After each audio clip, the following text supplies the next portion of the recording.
Hello everybody, I'm Evan Kamikow, and this is The Toss-Up. Each week, join myself and an expert-line panel dissect the latest sports news from some of the nation's most elite college programs here in Bloomington to the biggest stadiums and stages around the world.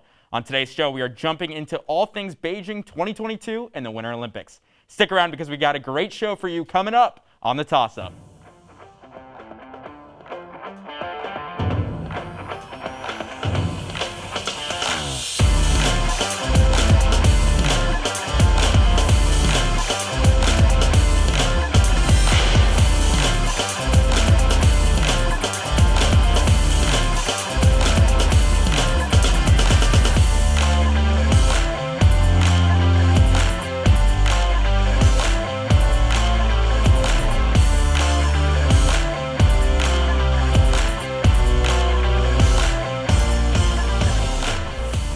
Winter is here and the cold is just getting started. Coming up later in the show, Kara Adams joins us to share an Indiana Winter Olympics connection. But here to break down the hottest winter sporting event that comes around every 4 years is our own Ben Fitzsimons, Blake Spillers, and Austin Platt. Blake, Austin, thank you so much for being here. Thanks for having us. All right, let's get right into it. Austin, I want to start with you. What event in this Olympics are you most looking forward to? It has to be biathlon. I think it's by far the hardest sport possible. You got to ski and shoot, and if you miss, you got to do the lap of punishment. So I think it's definitely the hardest sport, and there was a photo finish in 2018 in one of the men's events. Definitely the hardest sport, my favorite to watch. Blake? I'm going to have to go with ski jumping here. And for this reason, it's a little bit dangerous, and I think that's kind of the allure for me. And, it takes one small movement, and it's just going to result in a crash. And I know I would never go down that hill, so that's part of the reason I like it. Ben? I'm going to have to go with snowboard, just snowboard in general. I mean, we know we're going to talk about Sean later, but his half-pipe run is every time I watch it, I just get goosebumps. It's just so exciting. And Corey Kim on the other side is just crazy. I'm going to have to go snowboarding. I'm going with curling. The U.S. are defending Olympic gold medalists. They're back in 2022, and they got to defend their title. I mean, you got to root for the guys that have to defend their title. So curling, I'm most looking forward to. Next question, Blake. I want to start with you on this one. How will this year's event be different from 2018 before the pandemic? I mean, obviously the biggest thing is fans. I know they're not selling to the general public. If you're not from the country, you're not allowed to attend. So I think that's going to be the biggest thing. I don't know how much of an impact that's going to have on the players. It's definitely going to be weird because obviously there hasn't been a Winter Olympics during COVID. So obviously I think that's the biggest adjustment for the players. Yeah, Ben? I mean, obviously the same thing as what Blake just said, the fans. But you also have to consider China's not necessarily a cold environment. So we're going to have lots of ski and snowboard events, and it might get icy because they're going to have to produce fake snow. So I know in previous years we've had lots of crashes and some crazy surprise medalists because of that. So that's something to watch out for as well. Austin, anything to add to that? 7 new events as well. Feels like every Winter Olympics we're adding new sports in because there aren't enough. Women's monobob, which is a single bobsled, is the newest one. By far my new favorite one. I'll be checking that one out. Ben, moving forward, what country do you think is going to take home the most medals this year? I mean, I think the Norwegians. Norway has just been dominant. I mean, throughout. They've won the most Winter Olympic medals of all time, and I think they take this one, too. So you got Norway, Blake. I'm going to have to go with them. I'm going with Norway. They did it in 2018, and I think we're going to see a lot of the same. Awesome. They're expected to break their own record, Norway, in terms of total medals and gold medals. I'll throw in Russia as well, ROC, OAR, whatever they're being called as because of the doping scandal a few years back. But I'll throw in Russia as well, but I think Norway, it would be a shock if they didn't win. Well, I'm going to take the Americans. Of I mean, course. how can you not root for your home country? I mean, it's plain and simple. Moving away from the teams, let's look at individuals. Austin, who do you think is going to medal the most? Alexander Bolshinov. I'm all Russia today for some reason. I don't know why. Is there a Soviet flag behind me or something? No, but could be a Washington commander, Tommy. I mean, that could be worse. that's been the meme today. So, You know, skiing, that's his sport, and he's been very, very good ever since. He's been one of the best post-Soviet Russians to ever ski, so I'll go with him to win the most medals. Blake? I'm going to go with the German, Francesco Friedrich. He does bobsledding. He's going to be in the 2-man and the 4-man, which he could very easily win both events and getting the gold, so I'm going to go with him. Awesome. I'm going to go with, be ready for this name, Johannes Tingus Bo. Just repeat that, Johannes Tingus Bo. I don't think I want to. It's a what name, a Norwegian. So he's going to contribute to the Norway's medal count. But like Austin said, his favorite event is the biathlon. He's a biathlete, so he's going to compete in a lot of events. I think he's competing in 6 total. But just a U.S. name to throw out there, Michaela Sheriff. I think she's competing in all 5 events in skiing, and she's a woman to keep an eye on. And she's arguably been the face of USA skiing for the last 10 years. You can see her in the Captain Marvel leotard, whatever. Well, I don't know what they call it. Like, what's a ski suit called? Does anyone know? Because I don't. Anyway, let's move forward. Maybe we're not the best panel for Winter Olympics, but Austin, what should the viewers know about the games before they start? Of course, we mentioned the COVID earlier, but the U.S. diplomatic boycott, and the U.S. is not sending any government official out there because of what's going on. You know, you mentioned China might not be the best site temperature-wise, but also the human rights issues going on, and no NHL players as well for hockey, so that's a big deal. But a lot is different. This is not just a regular Winter Olympics. I think it's going to be very competitive. I think we're going to see a lot of close events, and Austin just mentioned hockey. I think this is going to be one of the craziest Winter Olympics for hockey because the NHL players aren't coming. So for some of those smaller countries that don't usually get the NHL talent, it's going to allow them to be able to compete with some of these teams that are usually stacked with that NHL talent. It's the first. Beijing is the first city to host both the Summer and Winter Olympics. And when they hosted the Summer, it was kind of like, we're here. We want to be part of this big market and kind of like that political side. And just since they hosted the Summer Olympics, the tide has turned on the views. And like Austin said, there's political diplomats from both countries, not just the U.S., but many different countries that are not showing up to these games. So that's something to keep an eye on. Mm-hmm. All right, guys, stick around because coming up after the break, Kara Adams joins us in studio for the Indiana connection to the Olympics. Then we take a deep look into Team USA. We'll be right back.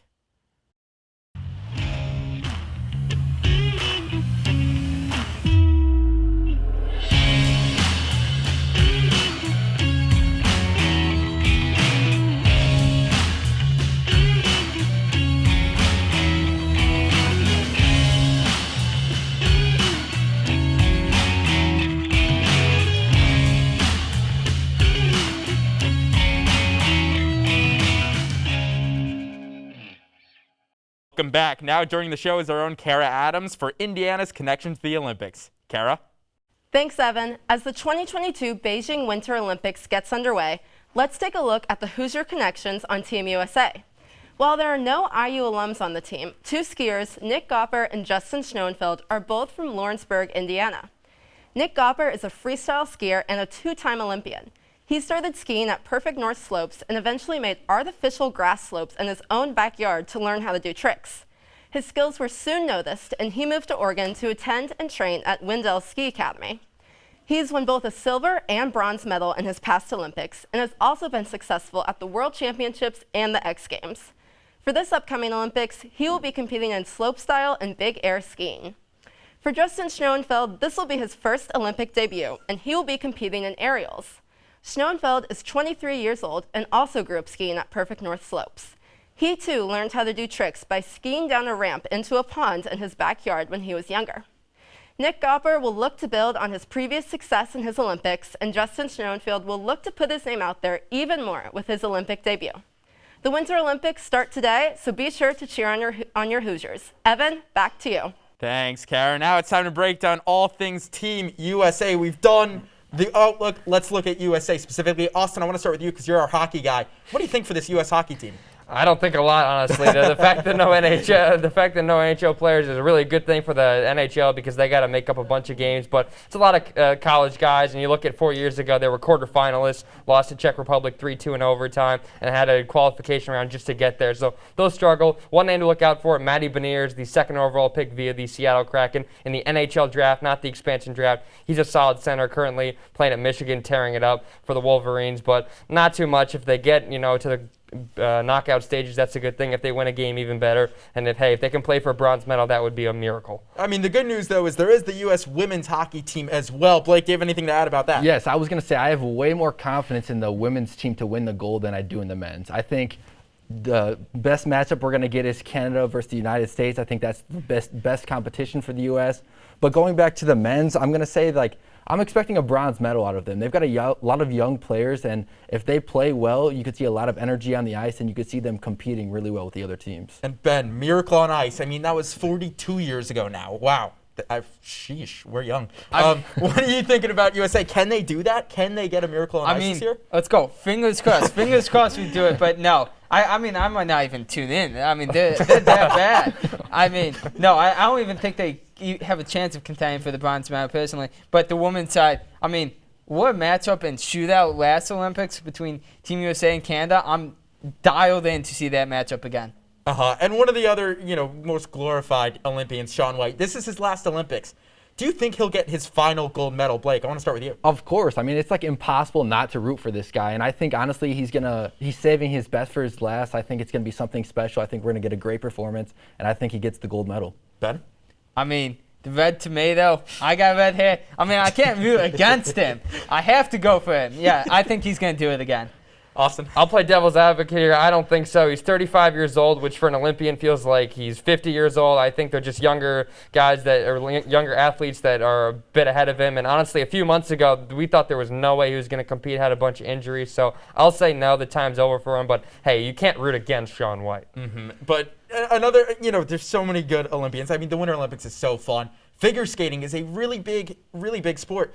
What do you think the USA team's going to do, Austin? I think they're going to do okay. They're not going to be too bad. Nathan Chen, of course, the name we all know. He didn't really do too well in the 2018 games. Has had an up and down career ever since then. So I think he wants to elevate his game, get back on top to that gold medal. I think he can elevate some other younger skaters out there as well. I think figure skating always been one of the better sports for the U.S. in the Winter Olympics. I think they'll do okay again. I think they'll win several medals.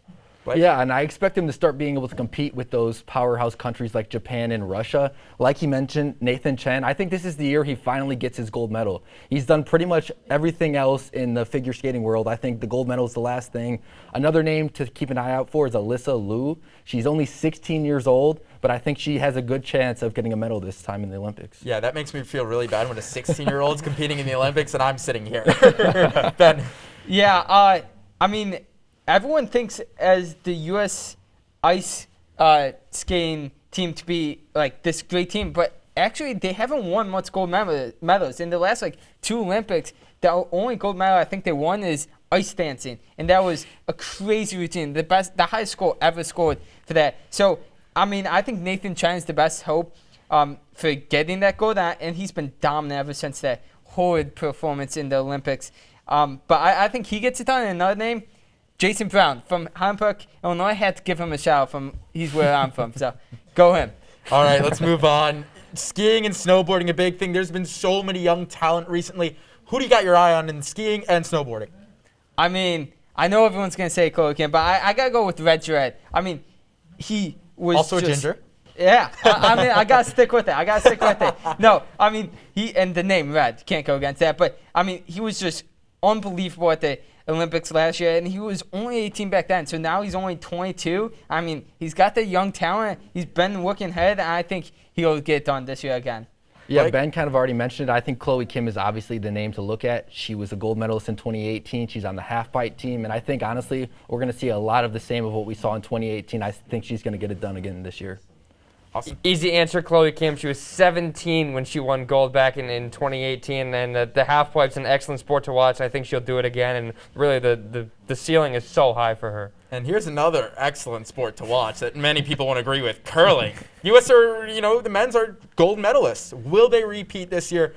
Austin, we'll start with you again. No, and first of all, we all thought that you would say curling for the first question before the show, so it's funny that you actually made our prediction come true. Hey. But no, there's no way. I'm sorry, that was a one-hit wonder. I want to cut you off really quickly because I wanted to say bobsledding too. I mean, Jamaican bobsled team's back. But Dope. We can get there in a little bit, but continue about curling. No, I don't think so. I think there are many other teams that are ahead of them. John Schuster had that unbelievable shot I'm pretty sure he got 3 in the house back in 2018. It's behind them. They got one. They checked the box, and they made curling relevant in the U.S., which is hilarious to say. No, it's not happening again. Blake, I think there's a chance. They did it in the 2018 Olympics, so they've been there before. They know what they need to do. But then again, like Austin mentioned, there's a ton of competition. I think it's going to be really tough for them to repeat. I think it'll be successful if they medal. That's all I'm looking for. I mean, what are these guys thinking? I mean, curling, come on. It's the best sport. I mean, no, yeah, I agree with them. It's going to be tough, but, I mean, they got a chance to do it, and they surprised everyone last year. I won't be surprised this year if they surprise us again. Blake, I'm going to start with you. Last question of the show. What about Team USA excites you this year? I'm going to go with the men's and women's hockey team. I'll start with the women's. They should win the gold medal, which is always going to be exciting, a team that's contending for that gold medal spot. So obviously that's going to be, I'm looking forward to watching that. But then on the men's side, I kind of mentioned it earlier, getting to see a lot of those young players, a lot of young talent. There's a lot of upside for the team. Obviously, the team could end up doing poorly because it's a lot of players that haven't been there before. But I could see them honestly surprising a lot of teams and maybe having a shot to go in for that gold medal match. Ben? I'll give you two names here. Kylie Humphries and Elena Myers-Taylor. I don't know if many people know this story, but Kylie Humphries was actually a Canadian and competed in the Olympics as a Canadian athlete just 4 years ago. And they brought over a new coach, and she got kicked out because she made sexual allegations that should have been taken seriously. Instead, her husband is a U.S. citizen, so she applied for a passport, got it, and she'll be joining the U.S. women's bobsled team. And she's been dominant. She might be the best women's bobsledder ever in the Olympics. And I think she will get gold, and she'll get gold in the newest event, the women's monobob. Awesome. Today's National Women in Sports Day, so I'll actually go with the USA women just as a whole. We mentioned Michaela Sheriff, Chloe Kim, a couple other names, Lindsay Jacobellis, as well as, of course, Hillary Knight, two Olympians that are from Connecticut as we shout out our home states. But I think a lot of talk in the summer games back in the summer about the woman, and then, of course, Simone Biles, the whole mental health thing, I think kind of took the attention away from that. So, hey, I'm not wearing pink, although I should be, but I'll go with the USA women to take the overall headlines in these 2022 games. It's going to be so much fun. Like you said, there's so many good sports coming up. The USA women's team is going to be, I think they're going to carry the USA team in general in terms of medal count. Speed skating is going to be really fun. There was a great story a couple weeks ago about one skater who made the team but gave up her spot for one of her two events to another skater. Honestly, I don't remember the names off my top of my head, and I feel really bad about it because I'd love to give them the proper shout out they deserve. But guys, thank you so much for joining the show. That's going to do it for this week. Be sure to continue the discussion and follow us on Instagram and Twitter at IUSTV Sports. We're always looking for ways to improve the show, so feel free to give any suggestions and ask any questions you might have via social media. With that, there's one thing left to do, so toss it up, find out if we'll catch it, and we'll see you next week for our Super Bowl edition of The Toss Up.